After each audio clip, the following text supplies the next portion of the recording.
പണ്ട് എന്ന് വെച്ചാൽ വളരെ പണ്ട്, നിബിഡമായ വനങ്ങളാൽ ചുറ്റപ്പെട്ട ഒരു പഴയ ഗ്രാമം.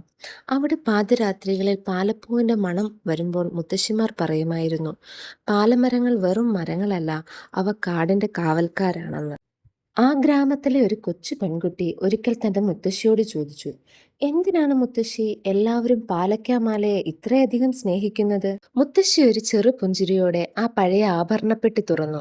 അതിനുള്ളിൽ പച്ചപ്പട്ടിൽ പൊതിഞ്ഞു വെച്ച ഒരു പാലക്കാമാലയുണ്ടായിരുന്നു. മുത്തശ്ശി ആ കഥ പറഞ്ഞു തുടങ്ങി. പണ്ട് കാടിന്റെ അധിപതിയായ വനദേവതയ്ക്ക് പ്രകൃതിയുടെ പച്ചപ്പിനോടായിരുന്നു ഏറ്റവും പ്രിയം. സ്വർണത്തിന്റെ മഞ്ഞ വെളിച്ചത്തേക്കാൾ ദേവതയ്ക്കിഷ്ടപ്പെട്ടത് ഇലകളുടെ ശോഭയായിരുന്നു. ഒരിക്കൽ ഒരു സ്വർണ്ണ പണിക്കാരൻ ദേവതയെ പ്രീതിപ്പെടുത്തുന്നതിനായി ഒരു ഉപായം കണ്ടെത്തി. അവൻ പാലമരത്തിലെ കായ്കളുടെ രൂപം സ്വർണത്തിൽ കൊത്തിയെടുത്തു. എന്നിട്ട് അതിൽ കാടിന്റെ പച്ചപ്പ് ആവാഹിച്ചു വെച്ചതുപോലെ തിളങ്ങുന്ന പച്ചക്കല്ലുകൾ പതിപ്പിച്ചു. അത് കണ്ട ദേവത സന്തോഷവതിയായി. ആ മാല അണിയുന്നവർക്ക് പ്രകൃതിയുടെ സംരക്ഷണവും ഐശ്വര്യവും ഉണ്ടാകുമെന്ന് ദേവത അനുഗ്രഹിച്ചു. മുത്തശ്ശി അങ്ങനെ കഥ തുടർന്നു.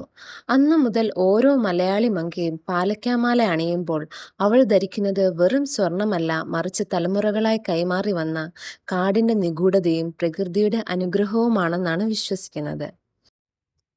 അങ്ങനെ ആ പാലക്കാമാല നമ്മുടെ കയ്യിലും എത്തിയിരിക്കുകയാണ്. വേണ്ടവർ വേഗം വേഗം ഓർഡർ പ്ലേസ് ചെയ്തോളൂ. വീഡിയോ ഇഷ്ടമായാൽ ഫോളോ ചെയ്യാനും സപ്പോർട്ട് ചെയ്യാനും മറക്കല്ലേ.